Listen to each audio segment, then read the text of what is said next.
Sneakers and Cleats, the podcast.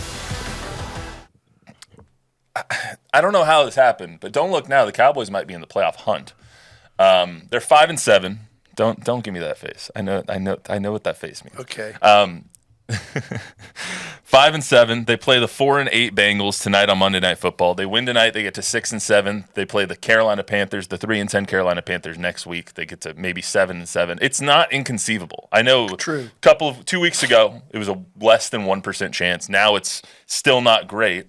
However, it's not inconceivable that this team, at the very least, finishes above 500 at this point, which we what thought do they need was, to do? They need to get to 9 to get in? I would say at least. Yeah. You might need to get to 10 because Washington might get to 10. Yeah. And Tampa Bay keeps winning. If it's 10, then it's then it's probably done. Because they would then need to win out. There would be a crazy tiebreak at 9 with all these teams that are going to get there. Yeah, they would need to get to 10. I mean, obviously the Niners are 6-7. The Cardinals, I think, are 6-7 now. The Seahawks are 7-7, I think. The Buccaneers. Everything is kind of just right in that little area. I think Tampa's going to win the division, but that's just me. It's kind of just weird to look at this. Like, we left this team for dead. I left this team for dead. I still am kind of leaving the team for dead. I'm still leaving the team for dead. They were 3-7, and everything was, the sky was falling. But Chuck, I mean, to their credit, they've rallied and they've kind of put their names back in the hat. I jinxed them because I wrote them off. I mean, I went through the years. Hey, in the last 20 years, they've only been irrelevant on the final week of the season, like 4 of those years or whatever the stat was. And since then, yes, they've won 2 in a row and somehow, some way done it. I mean, you look at this roster and who's not playing week to week, and the fact that, Cooper Rush, all he does is win football games, right? 7-3 as a starter. Again, we've talked about this before. Mike McCarthy, to me, is at his best when the roster is at its worst. I mean, he's the best at figuring out how to best put guys in the best situation. They're running the ball better now.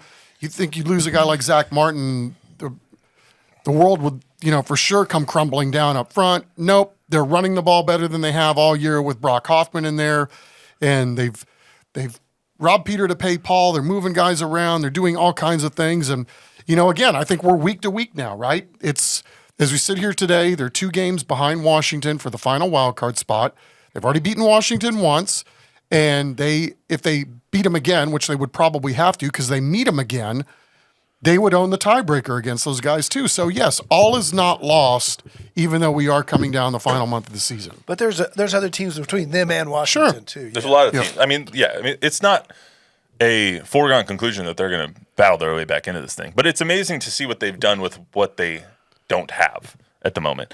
Putting Rico and saying he is the anointed number 1 back and Zeke is the backup, I thought was a really good move, and it was long overdue. I think we all thought that Rico was going to be the number 1 back coming in, but then Zeke ended up being number 1 on the depth chart, and all of us were a little confused.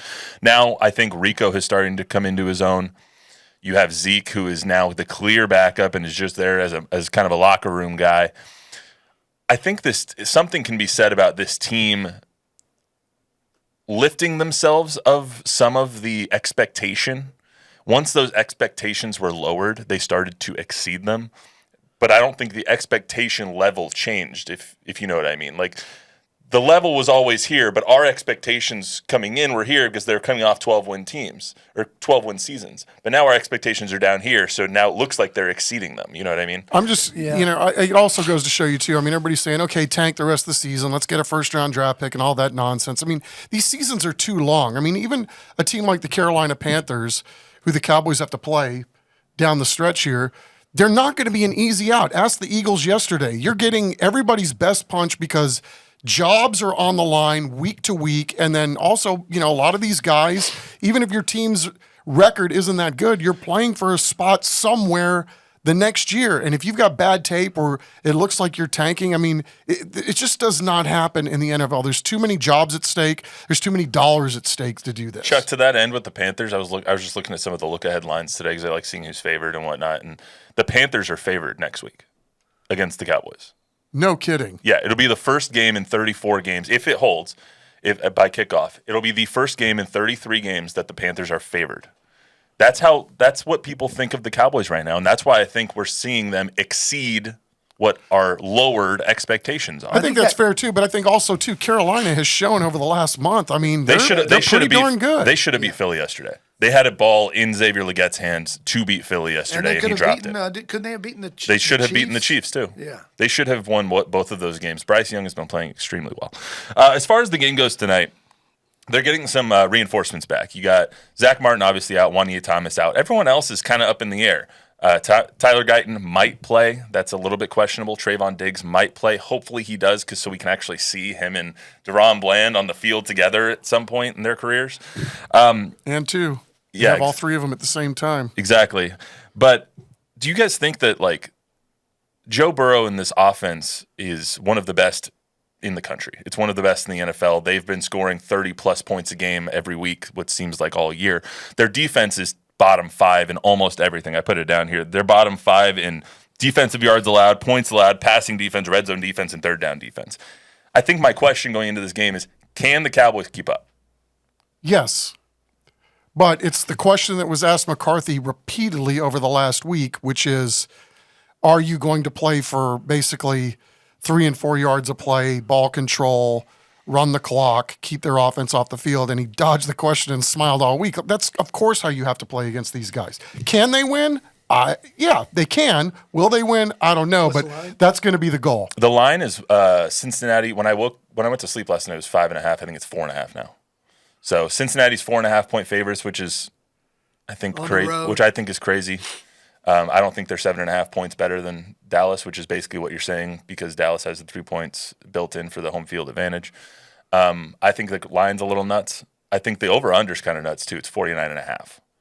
So I think if you think Cincinnati's going to win this game, it's going to be a 40-30.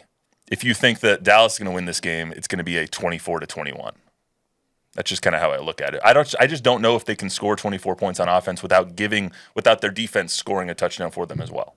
Yeah, I was impressed with Burrow last week in the loss. I think he impresses. He would be the MVP if they won half of their games. I think they put too many points on the board for the Cowboys to keep up with the rush. I'd say 34-21. Chuck.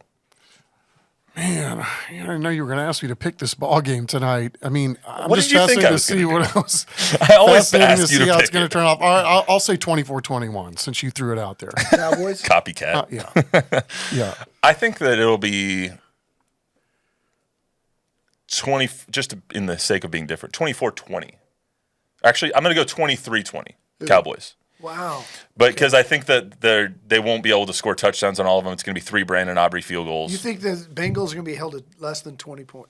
I think 20, just because if this is the healthiest this defense has been all year. Okay. And so if Trayvon plays, I can see a defensive touchdown coming into play with a fumble from Chase Brown. Hopefully not, because I need 16 points from Chase Brown in fantasy. But anyway, so does Javier. I need 16 or 17 points from Chase Brown to get into the playoffs. So that's all I'm hoping for tonight. So anyway, I'm going to go Cowboys win tonight. I really think that the Bengals are just listless, which sucks because I believe on this show at the beginning of the year I picked them to be the 1 seed. So let's not rehash that one.